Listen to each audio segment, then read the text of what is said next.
Many things make people happy, from eating foods to cashing checks. But alas, the more we experience some dose of pleasure, the less pleasurable the dose. This is what's called hedonic adaptation, how the first bite of chocolate always tastes better than the last. How can we sustainably increase the well-being of the general population? What about being good by doing good? Beginning in the late 1980s, reports began surfacing of the helper's high, feelings of elation, exhilaration, and increased energy following selfless service to others, and then a period of calm and serenity. The high was thought to be like a post-intense workout rush. Some are cynical about the helper's high, arguing that helpers engage in faux generosity because of a selfish desire to feel good about themselves. As this author put it, perhaps it's no accident that these naysayers often seem selfish, grouchy, grumpy, testy, irritable.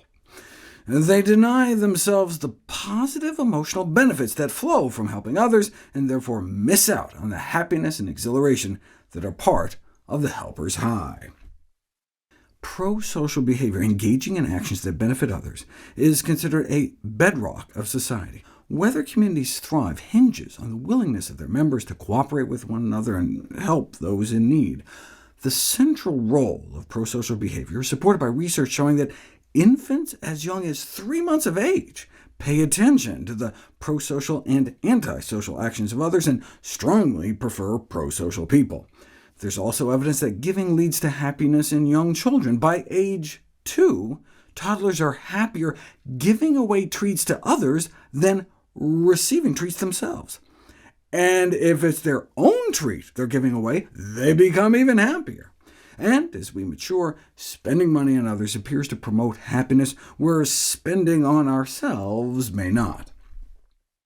For these cooperative behaviors to have continued throughout our evolution as a species, there must be biological mechanisms that sustain these pro-social actions, despite their inherent cost to us as individuals. When we display empathy towards others, we get a boost in the so-called love hormone, oxytocin, and then the high we get from that can get us to give more in a virtuous cycle. In one study, people were infused with oxytocin or placebo, then asked to make a one-shot decision on how to split some money with a stranger. Those who had gotten the oxytocin were 80% more generous. Kindness may even affect us on an epigenetic level. Could a 4-week kindness intervention reduce the expression of stress-related gene signatures? Known as the conserved transcriptional response to adversity, it is characterized by increased expressions of pro-inflammatory genes and the immunosuppression we get from a fight-or-flight type of stress response. And indeed, those randomized to perform acts of kindness for others, rather than on themselves, significantly reduce the expression of these stress genes. So, could simple interventions lead to sustainable increases in our well-being? Apparently so. Something as small as remembering a time you bought something for someone else can make you feel significantly happier right after this recollection, and the happiness runs in a circular loop. Pro-social spending increases happiness, which in turn encourages pro-social spending, and rather than getting tired of the same old thing, in this case, being kind to others, people seem to be slow to adapt to the warm glow of giving. For 5 days, about 100 individuals either got money to spend on themselves or give away to someone else. Those who got the money were all happy, but receiving the same amount to spend on themselves every day kinda got old over time. They started adapting to it. But those giving away the same amount experienced consistently higher happiness levels that did not significantly fade over time. The benefits of giving to others appear universal, across age, gender, and income, and even the skeptics who didn't think they'd be happier by giving, in fact, ended up happier when they did. And cross-culturally, too. The well-being that comes from giving may be a psychological universal.